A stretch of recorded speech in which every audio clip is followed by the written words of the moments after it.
ಮಂಡ್ಯದಲ್ಲಿ central minister politics ಶುರುವಾಗಿದೆ.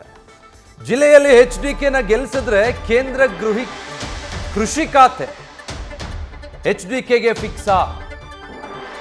ಕೇಂದ್ರ ಕೃಷಿ ಖಾತೆ ಕಾಂಗ್ರೆಸ್ ಅಭ್ಯರ್ಥಿ ಸ್ಟಾರ್ ಚಂದ್ರು ಗೆದ್ರೆ ಕೇವಲ ಸಂಸದರಾಗ್ತಾರೆ ಅಷ್ಟೇ.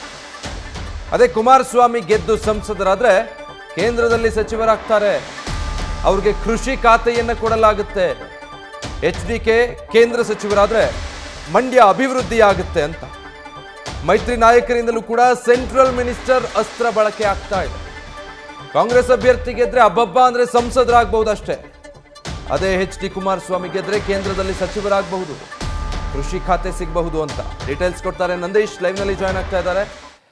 ನಂದೀಶ್, ಈಗ ಸುಮಲತಾರ ಬೆಂಬಲ ಪಡೆದುಕೊಳ್ಳುವಲ್ಲಿ ಮೈತ್ರಿ ಯಶಸ್ವಿಯಾಗಿದೆ. ಮುಂದುವರೆದ ಹಾಗೆ ಸೆಂಟ್ರಲ್ ಮಿನಿಸ್ಟರ್ ಅಸ್ತ್ರ ಮಂಡ್ಯದಲ್ಲಿ ವರ್ಕೌಟ್ ಆಗುತ್ತೆ ಅನ್ಸುತ್ತಾ?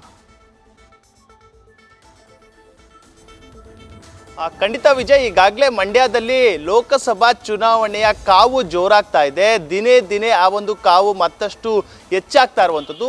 ಅದರಲ್ಲೂ ಕೂಡ ಪ್ರಮುಖವಾಗಿ ಇದೀಗ ಮಂಡ್ಯದ ಮೈತ್ರಿ ಅಭ್ಯರ್ಥಿಯಾಗಿ HD ಕುಮಾರಸ್ವಾಮಿ ಅವರು ಅಖಾಡಕ್ಕೆ ಧುಮುಕಿರುವಂಥದ್ದು.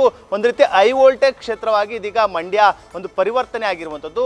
ಅದರಲ್ಲೂ ಕೂಡ ಪ್ರಮುಖವಾಗಿ ಇದೆ ಒಂದು ಕಡೆ ಸುಮಲತಾ ಅವರ ಬೆಂಬಲ, ಇನ್ನೇನು ಮೈತ್ರಿ ಅಭ್ಯರ್ಥಿಗೆ ಫಿಕ್ಸ್ ಅಂತ ಹೇಳ್ಬೋದು. ಇವತ್ತು ಈಗಾಗಲೇ BJPಯನ್ನು ಕೂಡ ಸಂಸದೆ ಸುಮಲತಾ ಅವರು ಕೂಡ ಸೇರ್ತಾ ಇದ್ದಾರೆ. ಇದರ ನಡುವೆ ಮೈತ್ರಿ ಅಭ್ಯರ್ಥಿಯ ಗೆಲುವಿಗೆ ಹೊಸ ಅಸ್ತ್ರವನ್ನ ಮೈತ್ರಿ ನಾಯಕರು ಬಿಡ್ತಾ ಇರುವಂಥದ್ದು. ಅದರಲ್ಲೂ ಕೂಡ ಸೆಂಟ್ರಲ್ ಮಿನಿಸ್ಟರ್ ಪಾಲಿಟಿಕ್ಸ್. ಅಂದ್ರೆ ಮಂಡ್ಯದಲ್ಲಿ ಏನಾದರೂ ಕುಮಾರಸ್ವಾಮಿ ಅವರು ಗೆದ್ರೆ ಖಂಡಿತವಾಗಿಯೂ ಕೂಡ ಸೆಂಟ್ರಲ್ ಮಿನಿಸ್ಟರ್ ಆಗ್ತಾರೆ. ಸೆಂಟ್ರಲ್ ಮಿನಿಸ್ಟರ್ ಆದ್ರೆ ಮಂಡ್ಯ ಅಭಿವೃದ್ಧಿ ಆಗುತ್ತೆ ಎಂಬ ಒಂದು ಹೊಸ ಒಂದು ಪ್ರಚಾರವನ್ನ ಮೈತ್ರಿ ನಾಯಕರು ಮಾಡ್ತಾ ಇರುವಂಥದ್ದು. ಅಂದ್ರೆ ಅದರಲ್ಲೂ ಕೂಡ ಪ್ರಮುಖವಾಗಿ ಕೃಷಿ ಖಾತೆ ಸಚಿವರಾಗ್ತಾರೆ. ಕೇಂದ್ರ ಸಚಿವರಾದಂಥ ಬಳಿಕ ಮಂಡ್ಯದ ರೈತರ ಒಂದು ಎಲ್ಲಾ ಸಮಸ್ಯೆಗಳು ಕೂಡ ಬಗೆಹರಿಯುತ್ತೆ ಎಂಬ ಮಾತುಗಳನ್ನ ಮೈತ್ರಿ ನಾಯಕರು ಹೇಳ್ತಾ ಇರುವಂಥದ್ದು. ಅದರಲ್ಲೂ ಕೂಡ ಪ್ರಮುಖವಾಗಿ ಪ್ರಚಾರಕ್ಕೆ ಹೋದಲ್ಲೆಲ್ಲ ಒಂದು ಕಡೆ ಕುಮಾರಸ್ವಾಮಿ ಅವರು ಮಿನಿಸ್ಟರ್ ಆಗುವಂಥದ್ದು, ಅಂದ್ರೆ ಸೆಂಟ್ರಲ್ ಮಿನಿಸ್ಟರ್ ಆಗುವಂಥದ್ದು ಪಕ್ಕ ಎಂಬ ಮಾತುಗಳನ್ನ ಹೇಳ್ತಾ ಇರುವಂಥದ್ದು. ಸಂಸದ ಪ್ರತಾಪ್ ಸಿಂಹ ಅವರಾಗಿರ್ಬೋದು, ಮಾಜಿ ಸಚಿವ ನಾರಾಯಣಗೌಡರಾಗಿರ್ಬೋದು, ಇಲ್ಲಿನ JDSನ ಮಾಜಿ ಶಾಸಕರಾಗಿರ್ಬೋದು, ಎಲ್ಲರೂ ಕೂಡ ಹೇಳ್ತಾ ಇರುವಂಥದ್ದು ಅದೊಂದೇ ಮಾತು.